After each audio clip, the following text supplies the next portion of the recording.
Hola, mi nombre es Angélica María Rodríguez Vázquez y nos encontramos nuevamente en Mujeres que Tejen la Historia en América Latina y el Caribe.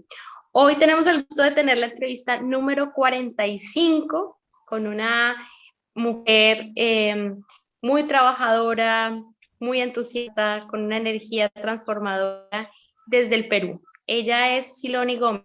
Siloni, ¿cómo estás? Bien, Angélica, y gracias a ti por la oportunidad que me has brindado, ¿no? En este caso, para contarles un poquito de mí, de lo que fue y es mi historia. Qué bien, qué bien. Además que, claro, América Latina y el Caribe es tan amplia, los territorios también son tan distintos, aunque tengamos algunos elementos como cada territorio. Me gustaría preguntar, iniciar esta entrevista preguntándote de qué parte del Perú eres, en dónde naciste, y cómo es el lugar que te vio nacer. A ver, mira, Angélica, cuando tú haces esta pregunta, de verdad me haces retroceder hasta la niñez, una niñez de repente en donde añoro y cuando la recuerdo con mucha, de repente, nostalgia y al mismo tiempo esa alegría, ¿no? Retroceder a esos tiempos en donde, empecé a responder a tu pregunta, disculpa. A ver, el Perú tiene lo que son costas, sierras, y dentro de ellos nosotros estamos, o yo nací en lo que es la Sierra de Piura. Piura es un departamento del Perú, por cierto, muy rico en todo lo que es su gastronomía, en lo que es turístico, las playas, quien no ha ido, quien no quiere, Zorritos, el mismo, diferentes playas que tenemos en Piura, ¿no?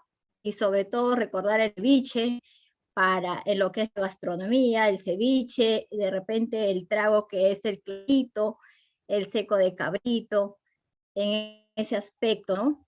Pero yendo más allá, nosotros somos de la Sierra de Piura, porque Piura está entre sierra y costa. Entonces, yo nací en lo que es la Sierra de Piura. A mis tres años, mi papá decidió migrar a lo que era la costa de Piura. Entonces, acá prácticamente me desarrollé mi niñez, mi infancia y mi niñez, ¿no?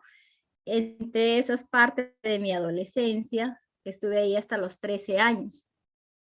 Y bueno, es en la costa de Piura, en donde ya mi mamá, bueno, deja de existir, ¿no? Cuando yo tenía 5 años. Entonces, como que eso marcó. Nosotros éramos tres o seis hermanas y, bueno, un hermano que tengo por parte de padre, que después mi papá se acompaña cuando ya mi mamá deja de existir. Y tengo mi hermano, por cierto, es unido por nosotras tres, ¿no? Porque nos quedamos y éramos las tres, recibíamos y estábamos al frente de papá. Y fue un amor mutuo que creció de las tres, el cuidarnos, porque ya no teníamos a mamá y era que nosotros teníamos que empezar de repente a ver otras mismas, y aparte de que papá siempre cumplía con sus responsabilidades, pero no es lo mismo, por más que haga padre o una madre esfuerzo de suplir a un padre o viceversa que hace la madre bien, ¿no? O el padre. Entonces, en este caso, mi papá hizo todo, pues, ¿no? Por de repente que nosotros nos sintamos bien, de que no se siente ausencia de mamá, pues, ¿no? Pero cuando yo esa parte, yo digo, bueno, por más que hacía eso, de verdad, yo extraño, seguiré extrañando a mi mamá, ¿no? Porque siempre hubiese sido si mamá estuviera esto, si hubiese disfrutado la promoción de primaria, la promoción de secundaria, cuando ya se gradúa en lo que es superior, ¿no? Pero lo fuimos superando y es lo que recordar en ese tiempo era de repente el machismo que había dentro de la sociedad, dentro de nuestro alrededor, ¿no? Le decían, papá, pues, ¿para qué les vas a estudiar a tus hijas? Son tres, para que poco, de repente aquí a los 13, 14 años, 15 años, simplemente te vean con los hijos, sirven para cargar las viandas, le llamaban ahí en Piura, ¿no? Que cargar el almuerzo y sí, sí, o sea, es por gusto dar estudio. Gracias a Dios mi papá hizo oídos sordos a eso y era a veces el mismo entorno familiar que le hacían oír eso, ¿no? Y hasta que papá nos reunió a mí, a la anterior que a mí, y dijo, yo voy a apostar por ustedes. Ustedes van a estudiar, depende de ustedes si es que de ahí se adelante. Pero yo voy a hacer oídos sordos a lo que la sociedad me dice y a demostrarle lo contrario. Y efectivamente eso no es un chip que nos cambió. Y dentro de nosotros estaba que teníamos que estudiar, teníamos que ser mejores y que no teníamos que quedarnos en Piura, ¿no? Bueno, a los 13 años, cuando ya mis hermanas mayores habían migrado a Lima, decidí también migrar a Lima. Bueno, en esos tiempos no había tanta dificultad de trasladarte, ¿no? Porque mi papá me embarcó, yo me acuerdo, en una agencia transportes en el de las Lomas, y mi hermana me tuvo que esperar en el terminal acá en Lima, ¿no? Era un poco que todavía no existía la maldad, en donde de repente, ¿qué puede dar? Es una niña, es una adolescente. Y así fue cuando migré a Lima. Bueno, y desde siempre me ha gustado trabajar. eh, o sea, por más que de repente mis hermanas me dicen, no, no trabajes porque nosotros te podemos apoyar y todo eso, porque mi hermana la mayor, pero si eres muy pequeño, ¿cómo puedes trabajar? Y yo dije, no, pues si he salido de Piura es porque quiero progresar. Y si vengo y me siento, voy a hacer una carrera para mi hermana. Y fue donde yo decidí buscar un empleo. Y gracias a Dios siempre ha estado con nosotros, siempre me ha acompañado, y es su fe que tengo y que en cualquier momento, en cualquier circunstancia, Dios está ahí para ayudarte, para levantarte, y uno está solo, ¿no? Y es así como me quedé acá en Lima, y ya son varios años que estoy acá. Es una historia de mucha resiliencia y de mucha, digamos que emocional también, ¿no? Te sensibiliza mucho.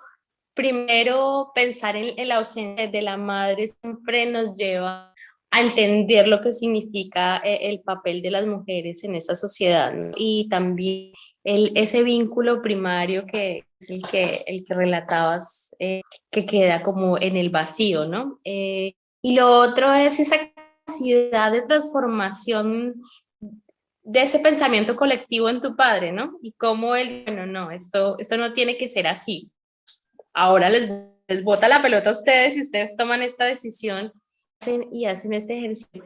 Digamos que ese relato que nos muestras es de una mujer, de unas mujeres muy valientes y muy decididas, inspiradas también por esa ausencia, ¿no? Entonces creo que, bueno, agradecer a partir de este momento tan íntimo y tan personal, y también porque es inspirador a la vez, ¿no? Es como nada a veces nos queda grande, sino que como que por donde cuando uno toma la decisión, como que lo hace y las cosas se van a ir dando, aún en medio de una crisis de condiciones, ¿no? Porque una persona tiene que salir a esa edad a buscar trabajo, pues digamos que también habla de un contexto sociopolítico, sociocultural. ¿Cuál era esa realidad del Perú de esa época?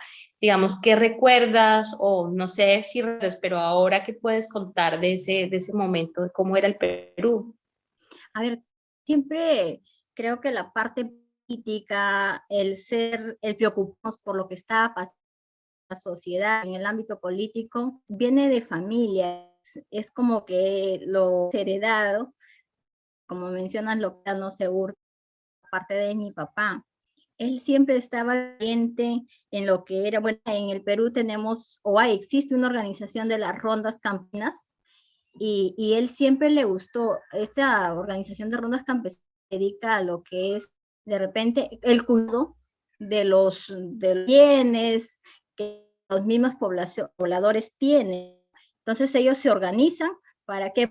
En el ámbito rural es difícil que la policía llegue a resolver los diferentes problemas que existen, hasta de lo mismo, de los mismos rateros que existen. Entonces, estas asociaciones se agrupan los agricultores, los ganaderos para cuidar sus bienes. Entonces, papá era el que siempre estaba al pendiente él era el dirigente y por ende nos jalaba a nosotros. Por ejemplo, cuando él iba a una reunión, vamos, acompáñame. Y una vez nos vamos, pues no, porque con mi hermana, que es anterior que a mí, ¿no? Que me antecede, entonces ella se iba un día a esa reunión, luego iba yo, y era así, entonces nos involucrábamos en ese tema, y estábamos al pendiente de lo que pasaba. Cuando eran elecciones, ya me acuerdo cuando estaba en segunda vuelta el señor Ollantumala con la señora Keiko Fujimori, entonces yo lo veía, papá, ¿no? En donde que por esto vamos a votar, por eso, por qué no por lo otro, y él nos explicaba, ¿no? Porque si no, esto nos va a pasar, a nosotros nos conviene que gane tal, o sea, era como que para algo ellos de repente no estaban en ese tema, ¿no? Eran otras cosas, como que nosotros nos ayudaba a madurar mucho más, a desarrollarnos. Entonces, eran esos tiempos cuando empezaba a decir, ¿y por qué? O sea, ¿por qué mi papá no, de repente no se involucra más en sus temas, se encierra en su casa como un campesino, porque mi papá es campesino? Entonces, pero él no, ya estaba diciendo que había un tema que resolver del vecino, de la vecina, que tenía que viajar, porque ahí de repente tenía que viajar a Piura, a la provincia de Piura, porque ahí se desarrollan o se discusionan algunos casos, se traen casos, ¿no? Y así, ¿no? Pero era que lo que yo más recuerdo en el ámbito político que haya marcado mi niñez es en el tema del señor Alberto Fujimori, que ya era uno de que por cierto, pasó a la historia como uno de los 7 gobernantes más corruptos, ¿no? Del mundo, pero en esos casos él jugaba con la población hacia necesidades que tenía la población al interior del país. Entonces, ¿qué hacía? Llevar unos zapatos que de repente te duraba un mes o cuidabas bien, te duraba pues un año, ¿no? Pero con esas necesidades de las personas y era lo que nosotros nos regalaban en el colegio, ¿no? Que era en el Colegio Nacional donde yo estaba. Pero en esto la población lo veía como algo, pues, o sea, el gobierno está apoyando, el gobierno nos está dando, nos está ayudando. Y lo recibía, fue bienvenido. Fue ahí cuando nuevamente irse. Es algo que ha marcado y que nunca lo olvido, ¿no? Siempre los zapatos chinos, y no eran tanto los zapatos chinos por decir que venían de China, sino que el chino lo había dado, que era conocido como el chino, ¿no? Ese es en la parte política. Increíble, ¿no? Increíble cómo eres, el resultado de lo que siembran nuestros progenitores, ¿no? Un padre, madre, ausentes, presentes o no ausentes. O sea, la ausencia, la presencia de un padre o de una madre te cambia, le da un giro drástico a la vida de cada ser humano. Pensando en eso, ¿cómo te fuiste encontrando con la vocación o con la decisión de ser periodista? Eres periodista, te mueves con los medios de comunicación.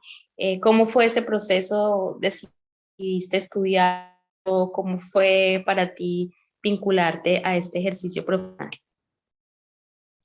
A ver, creo que el tema de lo que es en sí, enfrentar estos retos que día a día que se cruzan o que las circunstancias nos brindan, es eso lo que intentar las situaciones que tenemos. Bueno, empecé la carrera de contabilidad, la terminé, luego fui por administración, ¿no? Que también tienen un vínculo con la carrera de contabilidad y fui desarrollándome, ¿no? Pero hay un detalle que me hace más y es lo que es el tema de comunicación. Sé que desde este ámbito nosotros podemos sensibilizar a nuestros amigos, sensibilizar a la sociedad y podemos llegar mucho rápido que ir por que otras profesiones también la existen, ¿no? Pero este es un medio que si nosotros, esta es una profesión que nosotros lo desarrollamos humanamente, estando en el bien común, nos va a ayudar y nos va a servir. Pero como también, así como existen buenos profesionales, existen malos profesionales. Y entonces es ahora cuando se ha empezado a satanizar el tema del periodismo, a satanizar la prensa, que yo digo, no puede ser, no podemos, acá en el Perú ya pasó, el Congreso, si bien es casi como que por ligarlo, ¿no? El Congreso pasa a ser como que es cualquier otra institución menos el Congreso y todo el mundo la ha devaluado, ¿no? Entonces, ¿cuándo pasó esto? ¿Cuándo ocurrió esto? Cuando el señor Fujimori se puso a decir, ¿sabes qué? El Congreso, hasta que hizo credibilidad al Congreso. En estos últimos tiempos que está pasando es lo mismo, pero ya no con el Congreso, sino con la prensa, los periodistas. Se está haciendo de que se satanice a los periodistas. Y eso, ¿por qué? Si los periodistas son las personas que buscamos tratar de llegar con la información, con la excepción de algunos, porque también hay que reconocer que hay personas que de repente venden su línea editorial, yo qué sé, pues, ¿no? Pero eso no implica de que todos somos o que nos metan a todos en el mismo costal. Entonces, hay que saber diferenciar, pero al parecer en estos momentos políticamente al gobierno no le interesa tener un buen vínculo, buena relación con los profesionales del periodismo. Entonces, preocupa, sí, porque estamos hablando de un derecho que si la población ahorita no aprovecha y no se levanta, primero es el derecho a la información, segundo, a la libertad de expresión, a la libertad de opinión, que al último un poco que también hace, digamos, de repente que se aproveche y se mal use el tema de la comunicación y algunas personas, y que cualquier persona dice, pues en fin, es mi opinión, ¿no? Y puede opinar cualquier cosa y esto no lo asume con responsabilidad, sino se defiende con el derecho a la información y la libre expresión. Pero hay que ser responsables como ciudadanos y como profesionales, debemos ser responsables y responder por este tipo de hechos. Y yo hoy día hablaba Miguel, mi esposo, y le digo, pues no, yo no sé qué pasa a los periodistas, qué es lo que están esperando. El día de ayer, anteayer sale el señor Castillo y dice, Castillo el presidente, ¿no? Sale y menciona que la prensa es un chiste, o sea, ir a hacer preguntas para que la población esté informada, para él es un chiste. Discúlpeme, pero los periodistas no debemos quedarnos así de brazos cruzados. ¿En dónde estamos? El ir en busca de lo que le corresponde a toda nuestra nación peruana, decirle, mencione que es un chiste son los 7 meses que él no hace nada, pero no. ¿Qué ha hecho? El único que se ha levantado y ha protestado es la ANP, ¿no? La Asociación Nacional de Periodistas, pero más son como que sus comentarios un poco tibios o se ponen en el centro. Yo le digo, o es blanco o negro, pero tú no puedes estar en el centro. Y si ahora no pones un aquí, de verdad que va a ser peor, la cosa va a ser peor. Ahí vamos a estar lamentándonos. Queremos regresar a lo que fue los 90, la época del Fujimorismo. Creo que a nadie le gustaría esto, ¿no? Eh, sí, un panorama que parece que no avanza, ¿no? Socialmente. En esas búsquedas de avance también cómo está inmersa la vida de las mujeres. O sea, así como nos hemos pasado de gobierno de Fujimori a lo que es el gobierno de Castillo, ¿qué ha pasado en ese tiempo, en todos esos años, con las mujeres en el Perú? ¿Cuál ha sido como la radiografía que tú podrías dar, como las pinceladas sobre, primero, lo que viviste, digamos, a nivel personal, pero también lo que has podido observar, periodista y, digamos, profesional de la comunicación? De verdad, es como decir, no hemos avanzado nada en el tema de, si no por políticas del Estado, no hemos avanzado nada, pero si hablamos en que de repente al ámbito social, lo que se ha logrado es por el mismo esfuerzo de las mujeres, o sea, hemos buscado de repente organizarnos, qué hacemos, asesorar o de repente llevar unas charlas a las personas que están, a las mujeres, que por cierto están abandonadas y que tú ves, si bien acá se refleja la violencia contra la mujer acá en la capital, al interior del país es mucho más. Entonces, ¿cómo hacemos para que estas mujeres del interior del país se levanten, alcen una voz de protesta? Porque ellas son sumisas, ellas están de repente dedicadas a la casa y, y de repente se olvidan ya de ellas. Lo que a ellas les interesa es tener sus hijos y que sus hijos no les falte nada y lo ven como que al hombre un proveedor. O sea, hay limitaciones que tienen, que se crean.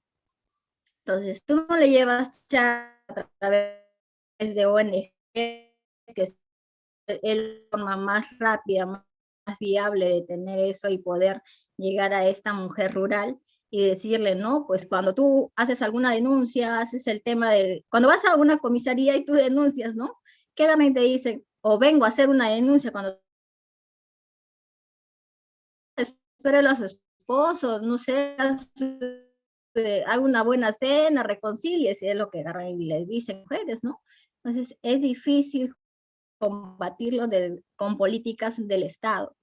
Pero sí creo que si nosotras nos unimos, mientras más nos unamos, más derechos vamos a lograr que se cumplan sobre todo, ¿no? Ahora, llevándolo a la actualidad, hay un Ministerio de la Mujer que prácticamente va a tener una década, pero sin embargo, desde este ministerio, lo único que se hace es de repente, cuando hay algunos temas que salen a la luz y que son públicos, que son nacionales, hasta internacionales en algunos casos, recién interviene el Ministerio de la Mujer. Recién te enteras que existía el Ministerio de la Mujer y que podía defenderte, porque hay una línea que tú llamas y esta línea timbra, timbra, timbra 1000 veces, hasta eso, hasta llevando al extremo, hasta han matado a la mujer y nunca te dijeron nada, nunca te contestaron, no te dieron una respuesta. Entonces, en estos casos es terrible ver en el gabinete que justamente tiene que ir al Congreso el 8 de marzo, un día que importantísimo, importantísimo para todas las mujeres. Pero ¿qué pasa? Acá en este gabinete, ese es un chiste, señor Castillo. Discúlpame, Angélica, eso sí es un chiste por el tema de que tu gabinete tiene ministros pegalones que están denunciados por violencia contra sus parejas, por violencia familiar. Ese es un otro caso, es que no respeta la paridad. Hay un tema de paridad, te mencionan cuántos 50, 50, 40, pero acá no, con 3 mujeres, de 17, 3 mujeres. Entonces, al parecer eso es lo que ha aconsejado, asesorado, no sé, al señor Castillo, lo que ha dicho es si se podía adelantar para que los ministros vayan al Congreso el 28 de febrero y no el 8 de marzo. Claro, viendo el tema, pues, ¿no? Internacionalmente, ¿cómo va a ser? El Día del paridad, va a llevar ministros pegalones, con violencia y todo eso. Entonces, ¿dónde estamos? ¿Cómo demostramos a las mujeres que queremos combatir este mal? Que año tras año y es una pandemia que tenemos, una pandemia mucho más preocupante también. Sí, nos has dado como bastantes insumos, ¿no? Para pensar también cuando hablabas un poco y relatabas sobre tu padre campesino, pensaba en las mujeres campesinas, pensaba en las mujeres que habían sufrido las esterilizaciones forzadas y que fue un caso emblemático y que la Corte Internacional de Derechos Humanos, digamos, se fijó su postura y su condena frente a ese accionar en el gobierno de Fujimori, y que relata sobre cómo también algunas instituciones están ahí, pero no tienen operatividad que permite que haya efectividad a la hora de, digamos, de ir buscando la equidad y la igualdad en derechos para las mujeres, pensando en los derechos sexuales y reproductivos, pensando en derechos como es el derecho al trabajo digno, pensando en políticas o un sistema que sigue siendo tan machista como nos lo ha tratado, ¿no? O sea, baja participación en los escenarios políticos, las mujeres, además mujeres, digamos, formadas con enfoque de género, que piensen en, digamos, en deconstruir ese patriarcado, ¿no? No, no pues una Keiko, sino una mujer, digamos, con capacidad de transformación social. Eh, hay organizaciones que tú conoces, por ejemplo, en este campo de las mujeres campesinas, qué organizaciones, digamos, puedes también como exaltar para decir, bueno, hay proceso social de mujeres en Perú o cómo has podido ir analizando eso también o cuáles son esas mujeres que, digamos, aún a pesar de que el sistema es tan machista, tan misógeno, digamos, siendo la resistencia en Perú. A ver, hay organizaciones que tenemos en el caso de Calandria. Calandria es una organización que defiende, que apuesta a la mujer. Entonces, esta organización, como te mencionaba, es a través de charlas, a través de repente si hay un tema de violencia, esta es la persona o personajes de esta organización es donde se acercan, representantes de esta organización es lo que visitan y ven en realidad cuál es el tema, ¿no? Esto es más que resaltar, de repente al interior del país son las ONGs, hay una ONGs ahí en Piura que es Plan Internacional y que también, más que ver la educación de los niños, porque también se preocupa de este tema, pero también cuando hay casos sonados de violencia, esta organización trata de dar apoyo.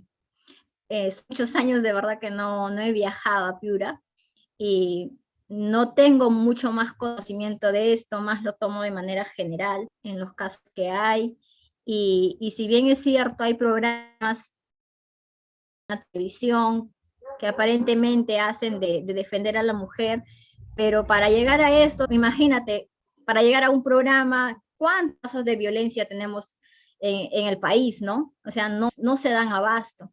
Entonces, lo mejor que podemos encontrar, el camino que podemos hacer, de repente, tú no ser indiferente con tu vecina, con tu amiga, porque a veces mucho más es que la vecina o tu amiga te cuente a ti, a que te cuente a algún familiar de él, y es ahí donde nosotros tenemos que ponerla, a ser fuertes y apoyar, pues, ¿no?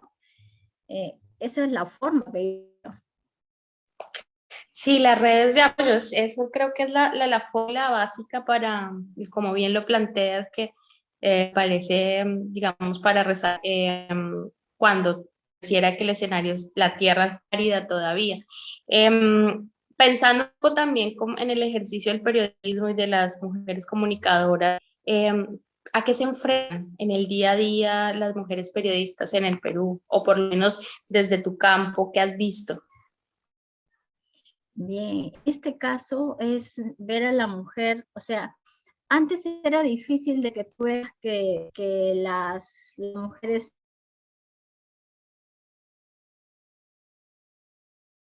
amas, que sean las horas de los, sin embargo, eso, agrando, se está trabajando en este tema, ¿no?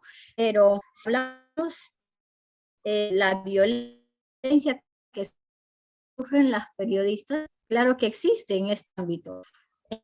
Una pena denuncia y este, bien, los, entre comillas, los que se sienten agraviados, y lo que hacen es, en lo que es las redes sociales, pues un montón de comentarios, los agravios que se vienen hacia las zonas, y de repente ya van metiendo como que el tema íntimo, un poquito te aterroriza pensar eso, ¿no? Pero si tú quieres desarrollarte como una buen profesional y de seguir desempeñando, tienes que seguir en ese pie sobre todo demostrar, ¿no? Porque se supone que cuando tú haces una denuncia, tienes las pruebas suficientes para demostrarlo. Y cuando la verdad está de ti, de tu lado, no es por qué temer a nadie. Tampoco de repente aceptar los chantajes que tienen, ¿no? O empezar a engartizar, que esto, que lo otro. Entonces, es la Bueno, realidad que las mujeres empezamos a vivir. sí, sí, es que se nos cortó un poquito el audio, escuchaba como cortado, pero digamos, básicamente lo que nos estás planteando es ciberacoso en las redes, digamos que esta violencia laboral se da mucho en lo virtual, en las amenazas continuas, específicamente cuando las mujeres hacen las denuncias, ¿no? Como que como periodistas asumen el reto de denunciar ciertas situaciones. O sea, finalmente están más expuestas las mujeres que hacen las denuncias que los hombres, o sea, es más o menos lo que entiendo y porque además va con lo íntimo ligado, ¿no? Como que estaba planteando como este ataque no solo a lo profesional, sino a la vida íntima. Sí, sí fue así lo que entendí. Claro, claro, lo que te estaba mencionando, entonces, muchos periodistas que de verdad se sienten en temor, ya entran donde tú dices, mejor dejo este caso y te dedicas a otra cosa, ¿no? Como que es el caso de los noticieros que solamente a dar la noticia, ¿no? Pero cuando tú ya agarras un programa en donde es tu opinión, en donde aceptas las denuncias, eso es lo que yo menciono, que estás expuesta a las mismas personas que empiezan así a atacarte. Y es lo más bajo que puede ser, pues puedes defenderte judicialmente si es que esto fue lo contrario, pues no sabes qué, yo sé eso y yo lo demuestro así, ¿no? Pero no. Entonces ahí nada más te dan de que efectivamente la verdad está de tu lado, que tú tienes la verdad, porque atacarte, mientras más atacan para ti, de verdad como una vez le comento a mi amiga, le digo, mejor déjalo porque lo estás haciendo más público, y mientras más público sea, pues los ojos están en ti, y eso es lo que te va a servir, cualquier cosa que te pase, pues ahí está públicamente eso, lo que ha pasado, las amenazas, lo que tenga que ver, y es seguir adelante, como dice, el periodismo es una noble profesión, solo depende del mismo profesional que lo haga así, pues, ¿no? Un poco pensando ya en este 8 de marzo, tocado muy bien, ¿cuál sería la consigna? ¿Cuál sería la convocatoria desde tu propio proceso como profesional, pero también desde tu organizacional, porque tú haces parte de una asociación regional de periodistas y también, digamos, no solo haces trabajo individual, sino que también tejes al interior de otras organizaciones? ¿Cuál es que debe ser como nuestra consigna para este 8 de marzo, Día Internacional de la Mujer y específicamente de la mujer trabajadora? A ver, creo que lo que tendremos que hacer es desde las organizaciones sensibilizar. Cuando yo hablo de sensibilizar, hablo de que esta lucha no es solamente de las mujeres, sino que hagamos que de repente nuestro hermano, nuestro hijo, nuestro sobrino entienda el valor que es la mujer en la sociedad y que si bien hasta hoy todo lo que hemos ganado lo hemos ganado con nuestras luchas, con nuestros esfuerzos, que sea menos la tarea o que se haga menos difícil este trabajo y contribuya, porque la mujer forma un papel fundamental en la sociedad. Entonces, como madre en la casa, ¿no? Pero también en el tema social, en el tema lo que mucho mejor, con ciertas excepciones también, pero la mujer siempre está que más preparada, de repente hay el sentido en lo que es la intuición y que esto te lleva de repente a mejorar, ¿no? Como a veces dice, hay algo que siempre recuerdo y dice, ¿no? Cuando hay policías, las mujeres, y dicen, así el hombre, ¿no? Pucha, que es una plaqueta cuadrado cuando son los conductores que están, es una toma, ya fuiste, ya fuiste. Y digo, ¿pero por qué?